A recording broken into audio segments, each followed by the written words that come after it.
All right, everyone, welcome back to Trending Live, your favorite channel for all things tech, DIY, and making life just a little bit cooler. All right, buckle up, buttercups, because today we're diving deep into the dusty depths of my bathroom drawer to resurrect a relic. Behold, the Philips Norelco Beardtrimmer 3100, or as it's affectionately known in model number circles, the QT4-00115. Yeah, this bad boy is old. We're talking archaeological dig old. 5 to 7 years, minimum. Back then, this trimmer was my pride and joy. Now I suspect the battery has officially kicked the bucket, gone to the great gadget graveyard in the sky. But fear not, fellow facial fuzz fanatics. We're not here to mourn its passing. Oh no! We're here to give this aging warrior a Viking funeral of knowledge! Welcome back to what my mom thinks is Grey's Anatomy, but is actually your favorite corner of YouTube for beard grooming gadget surgery. Today, we're cracking open this beast. Why? Because I know, and your beard definitely knows, the struggle is real when it comes to trimmer blades. Sharpening them, dismantling them, it's like trying to solve a Rubik's Cube blindfolded while wearing boxing gloves. But fear not, my hirsute heroes. I'm here to be your guide, your beard trimming Gandalf, leading you through the treacherous lands of blade maintenance. Let's get this grooming gadget under the knife. First things first, the front. Now, don't go Hulk smashing this thing. We're going for finesse, not force. See? Just a little pull by the blade side and pop! It's out! Easy peasy lemon squeezy. Feast your eyes on this marvel of engineering. Okay, maybe marvel is a bit strong. But hey, it cuts hair. Notice this little pin here? This sneaky guy is the one pushing the top blade back and forth, doing the cha-cha thanks to the motor's eccentric shaft. Eccentric shaft. Fancy words for wiggly bit that makes things move in a circle. Now for the spring. This little guy might look innocent, but trust me, he's got the potential to launch himself into orbit if you're not careful. Safety first, people. Hands on the spring. We don't want any spring-related injuries on my watch. Screwdriver in, gentle leverage, and boop, springs out. Easy peasy. Removing it, that is. Putting it back, that's a story for another day, or about 30 seconds from now. But don't worry, I've got you covered. Ta-da! Beard trimmer exploded view. Top blade, bottom blade, spring of doom, spring of precision. And the base. Observe the bottom blade.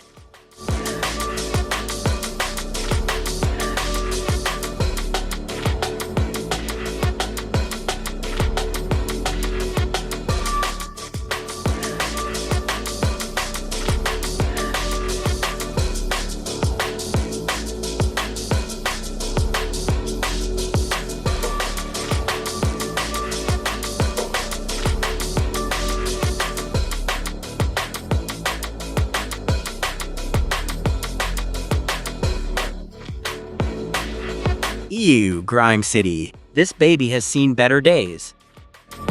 Time for a spa day for our trimmer parts.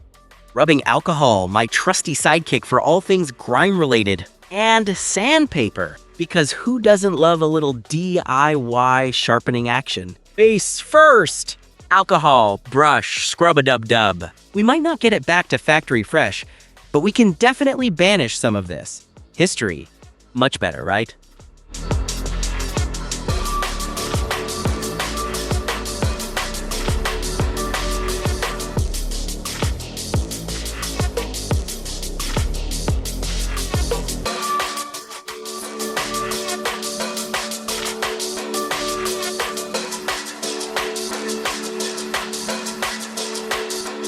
Top blade time.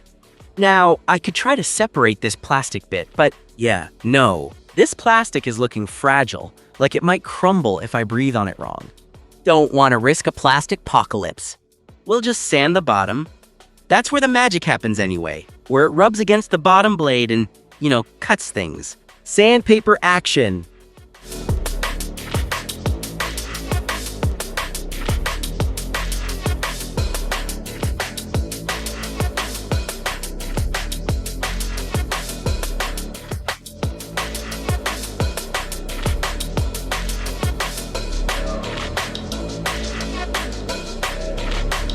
Let's see if I can be brave and pop this plastic off. Okay, gentle persuasion.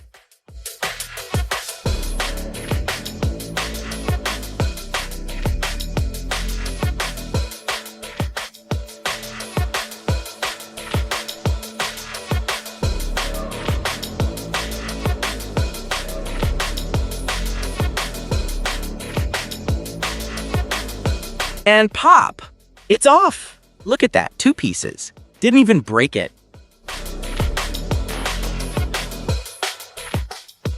Anyway, clean everything. Bottom blade's turn for the sandpaper treatment. Rub-a-dub-dub. Blades getting sharper in the tub of alcohol.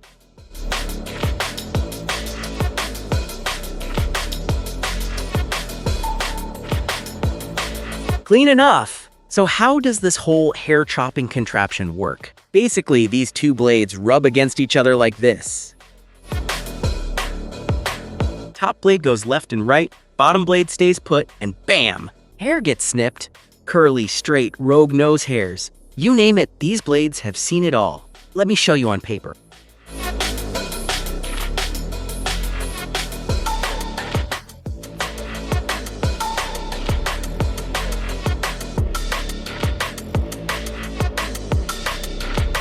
See? Sharp-ish. We'll see if our sharpening skills have paid off later. Reassembly time. Let's put Humpty Dumpty beard trimmer back together again. First, the smaller plastic part. Then, the top plastic part.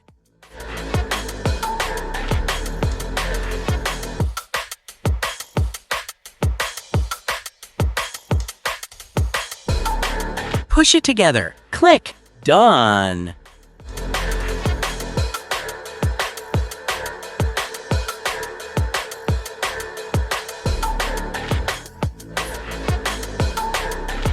Bottom blade back in its cozy little home.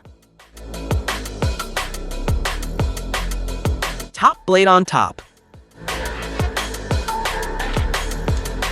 Looking good, looking good. And now, the moment of truth. The spring. Remember our friend, the spring of precision? This is where things get interesting. Okay, secret trick time. Balance the spring on top, kind of like this. Keep it slightly back.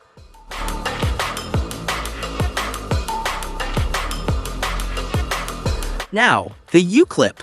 This little guy needs to go down and into the cave. It's a bit fiddly, I won't lie. Patience is a virtue, especially when dealing with tiny springs. Yes!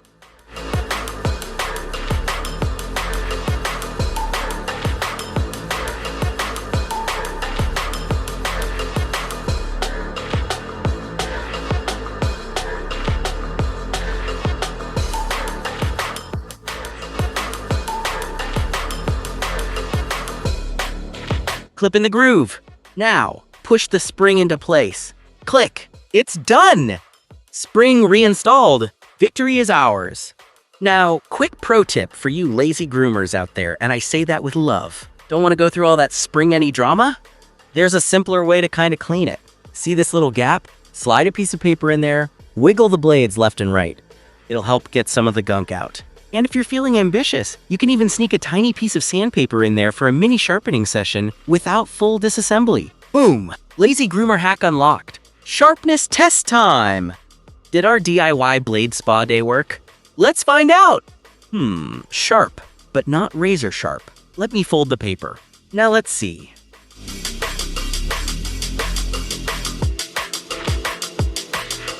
Nope, not cutting it. Wait a minute.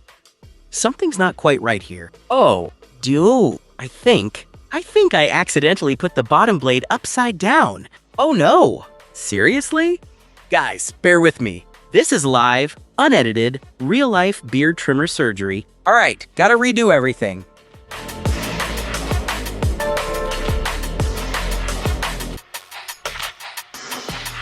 Spring out!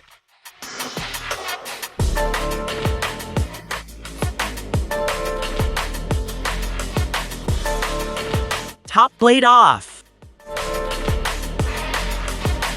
Bottom blade out. Invert it. Put it back.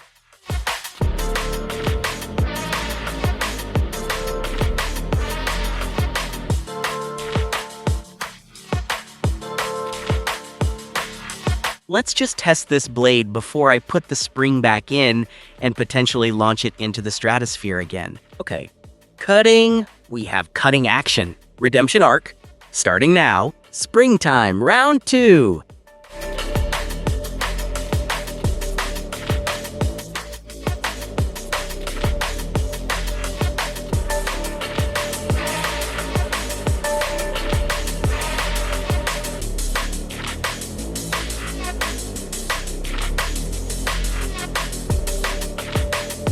spring in.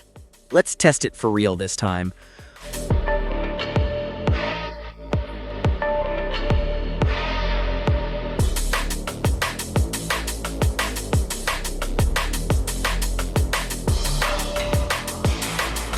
Yes! Working! Sharpness restored. DIY blade sharpening success. Now, for the grand finale. Opening the trimmer itself to investigate this dead battery situation. This is push fit, apparently. And maybe I've opened it before. My memory is as fuzzy as a poorly maintained beard. Snap fit. My nemesis. How should I even... Bottom seems like the way to go.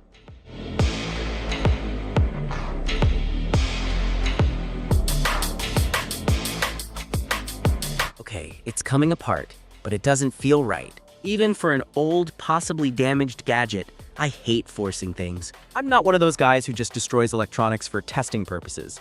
You know the ones? Smashing brand new phones with hammers? What do you think about those people? Let me know in the comments. Let me try putting something in this gap. Other side. Okay, it's opening! Slowly, slowly. Come on, you stubborn little. You're more stubborn than my girlfriend when she's deciding what to eat. Opened. Behold, the inner workings.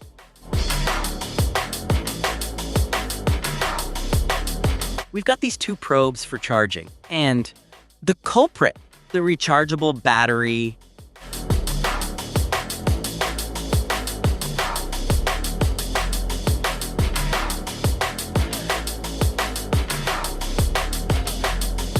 And nothing written on it. Classic. But definitely a 3.7 volt lithium-ion battery. Maybe 800 milliampere hour. MA. Something like that. Huh. I thought the battery would be bigger, to be honest. This little fella is the power source? Underwhelming. And wouldn't you know it, I don't have a replacement battery exactly like this just lying around.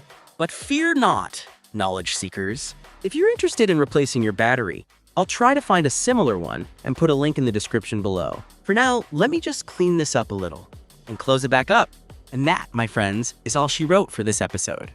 We sharpened the blades, we peeked inside, we kind of failed, and then succeeded.